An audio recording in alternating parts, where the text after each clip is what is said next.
And next one baryons, so அதில் nucleons and hyperons இருக்கும். First nucleons வந்து proton, neutron, anti proton and anti neutrino.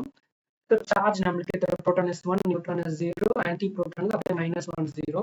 Area numbers this are +1 and -1, anti -1. This comes under the baryons, அதெல்லாம் 1. And lepton number 0 obviously நமக்கு தெரியும். So spin வந்து this is fermion கீழே வரதுனால it's all off integral spin. And parity is also 1, anti-particles மட்டும் -1, and isospin is 1/2, 1/2, 1/2, which means 1/2. ஓகேவா? So proton and neutron is 2 multiplicity வரதுனால, so 2s plus 1 is equal to 2, 2s equal to 1, s equal to 1/2. So அதனால உங்களுக்கு isospin is 1/2, antiக்கும் அதே plus 1/2 தான். Isospin plus 1/2 இருந்து -1/2. So proton positive plus 1/2, நியூட்ரானுக்கு minus negative, ஆன்டிக்கு அப்படியே alternate plus minus plus. Next one is the hyprons. ஓகேவா? So hyprons first எடுத்தோம்னா lambda, அதோட சார்ஜ் பார்த்தீங்கன்னா 0.